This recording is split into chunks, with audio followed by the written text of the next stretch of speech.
Classroom of the elite season 2 episode 3 की starting में हमें दिखाया जाता है मनाबे को, जो कि अभी भी कारुजावा को परेशान कर रही रहती है। किमुरा तभी कहता है अब बहुत हो गया और वो वहाँ से बाहर निकलता है अयानो कोजी के मना करने के बाद भी, और कहता है तुम सभी लड़कियां ये क्या कर रही हो। तो वो लड़कियां वहाँ से चली जाती हैं, लेकिन जब वो कारुजावा के पास जाता है तो कारुजावा कहती है उसे उसकी मदद की जरूरत नहीं है।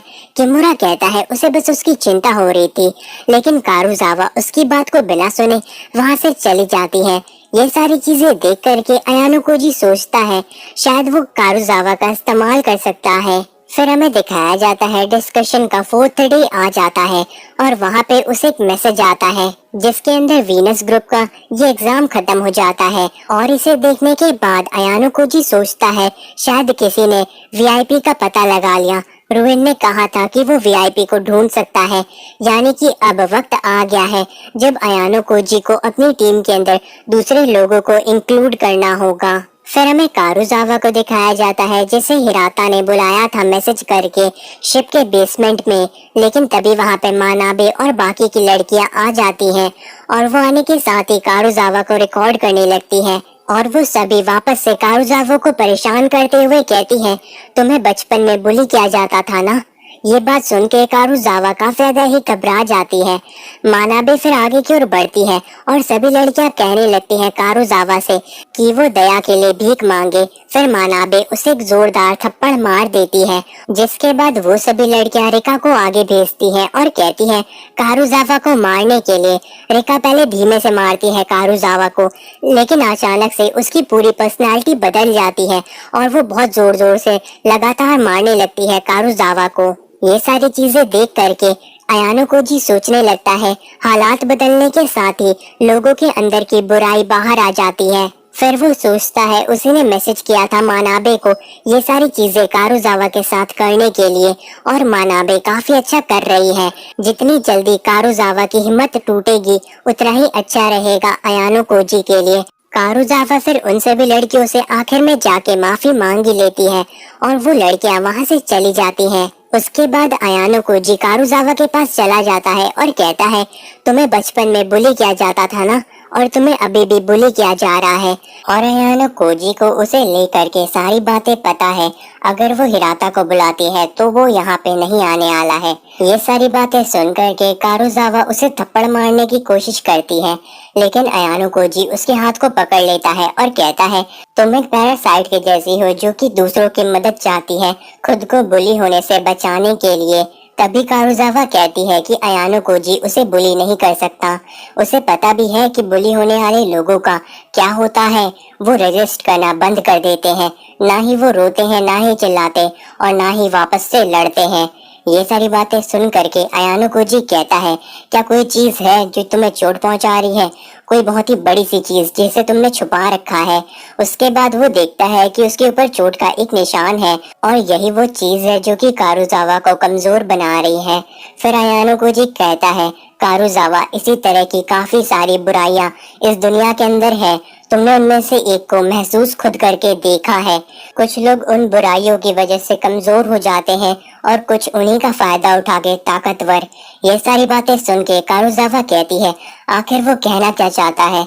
अयानो कोजी कहता है इस दुनिया में इससे भी और भी काफी बुरी चीजें हैं, मैं तुम्हें प्रोटेक्ट करूंगा हिराता और माचिदा दोनों से बेहतर तरीके से। फिर वो कारुजावा को अपना फोन दिखाता है जिसके अंदर उसने ये सारी चीजें रिकॉर्ड कर ली थी और कहता है अगर वो लड़कियां तुम्हें दोबारा परेशान करे तो तुम उनसे कह देना कि तुम ये वीडियो स्कूल एडमिनिस्ट्रेशन तक पहुंचा दोगी। कारुजावा कहती है आखिर उसे क्या चाहिए। अयानो कोजी कहता है क्लास डी इस तरीके से आगे नहीं जा सकती, उन्हें यूनिटी की जरूरत है और ये काम सिर्फ कारुजावा कर सकती है, होरिकिता नहीं। इसीलिए वो चाहता है कि कारुजावा उसके लिए काम करे, बदले में वो भी उसकी मदद करेगा। कारुजावा कहती है आखिर उसे उससे चाहिए क्या। तो फिर अयानो कोजी कहता है तुम ही हो ना वो। जिसके बाद हमें दिखाया जाता है चाबाशिरा को जो कि अयानो कोजी के पास आती है। अयानो कोजी कहता है क्या वो पॉइंट से कुछ खरीद सकता है। उसके बाद हमें दिखाया जाता है स्पेशल टेस्ट का 4th डे बीतने वाला था। फिर हमें दिखाया जाता है अयानो कोजी आकर के मिलता है इचिनोजे से, जो कि पहले सो रही थी, लेकिन फिर वो उठ जाती है और कहने लगती है क्या वो यहाँ पे डिस्कशन के लिए आया है। वो काफी टाइम से अयानो कोजी से एक चीज पूछना चाहती थी, क्या वो क्लास ए तक जाना चाहता है। अयानो कोजी कहता है पता नहीं। तो फिर इचिनोजे कहती है कि क्लास ए से ग्रेजुएट होना उसका सपना है, लेकिन अयानो कोजी या इचिनोजे से सिर्फ एक ही इंसान क्लास ए तक पहुंच सकता है। साथ ही साथ इचिनोजे को ऐसा भी लगता है कि इस सपने को सिर्फ और सिर्फ अयानो कोजी ही पूरा कर सकता है। ये सुन के अयानो कोजी कहता है आखिर कैसे। इचिनोजे कहने लगती है उसके पास 20 मिलियन प्राइवेट पॉइंट है जिनका वो इस्तेमाल कर सकती है किसी भी चीज के लिए। और फिर वो पूछती है अयानो कोजी से उसने वो पॉइंट देखे थे ना। अयानो कोजी हाँ कहता है। फिर हमें दिखाया जाता है वहाँ पे किमुरा एक और लड़की के साथ आ जाता है और उन्हें लग रहा था इचिनोजे और अयानो कोजी छुपकर डेट कर रहे हैं। आगे हमें दिखाया जाता है अगले दिन की मीटिंग में हामागुची खड़ा होकर के कहता है उन लोगों को कैसे न कैसे करके वीआईपी का सही पता लगाना होगा। और उन लोगों ने अभी तक जो भी डिस्कशन किए उसका मकसद यही था, लेकिन अब उन्हें एक दूसरे तरीके का इस्तेमाल करना होगा।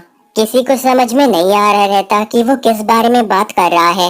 हामागुची कहता है सभी को अपने फोन दिखाने होंगे ताकि साफ साफ पता चल सके कि कौन वीआईपी हो सकता है और कौन नहीं। ये सारी बातें सुन करके माचिदा कहने लगता है इस तरीके से तो वीआईपी अपने पॉइंट के लिए तुरंत ही मैसेज कर देगा। हामागुची उसकी बात को सुन के कहता है उसे पता है इस चीज के बारे में, लेकिन उन्हें ऐसा करना ही होगा। मनाबे कहती है ये गैम्बल के जैसा है। तो फिर हामागुची कहता है ये जरूरी है, इससे उन लोगों को अंदाजा मिल सकता है कि कौन वीआईपी होगा। लेकिन माचिदा उसकी बात को नहीं मानता है और कहता है इस प्लान में काफी ज्यादा ही रिस्क है। लेकिन तभी इचिनोजे कहने लगती है माचिदा आखिर तुम्हें इससे इतनी परेशानी क्यों हो रही है। तुम तो काफी खुश थे ना जब हम लोग डिस्कशन में कुछ भी नहीं कर पा रहे थे, क्योंकि हमारा डिस्कशन फेल होने से क्लास ए को फायदा था, लेकिन अब उन सभी को ये सारे रिस्क लेने ही होंगे। अयानो कोजी तभी सोचने लगता है हामागुची का इस्तेमाल कर रही है इचिनोजे अपनी बात को रखने के लिए। हामागुची आखिर में कहता है अगर किसी को नहीं दिखाना तो वो नहीं दिखाएगा।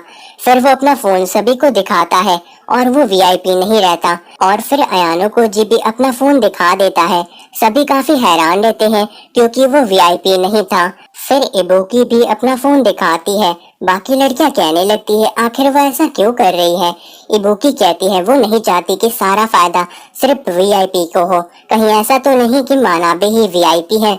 तो फिर मानाबे भी अपना फोन दिखाती है और वो भी वीआईपी नहीं रहती। बाकी सभी लोग भी अपने अपने फोन दिखाते हैं जिसमें इचिनोजे भी वीआईपी नहीं रहती। आखिरी में सिर्फ किमुरा ही बचा रहता है जो कि सभी से प्रॉमिस करवाता है कि कोई भी वीआईपी की आइडेंटिटी को रिवील नहीं करेगा। और फिर वो कहता है अयानो कोजी मुझे माफ करो, मैंने तुमसे झूठ बोला। फिर वो दिखाता है कि असल में वही वीआईपी है। सभी लोग ये देख करके हैरान रहते हैं। अयानो कोजी सोचता है इसकी परफॉर्मेंस काफी ज्यादा ही अच्छी है। जिसके बाद हामागुची खड़ा होकर के कहने लगता है युकिमुरा के बारे में कोई भी कुछ भी रिवील नहीं करेगा। अयानो कोजी सोचता है ये बिल्कुल सही है, अब वो सभी के सभी उनके ट्रैप के अंदर फंस जाएंगे। उसके बाद हमें पहले का सीन दिखाया जाता है जहाँ पे अयानो कोजी ने अपना फोन एक्सचेंज किया था युकिमुरा के साथ, ये कहते हुए कि असल में वही वीआईपी है। अयानो कोजी फिर सोचता है इस काम में सिर्फ और सिर्फ इचिनोजे ही एक रुकावट है।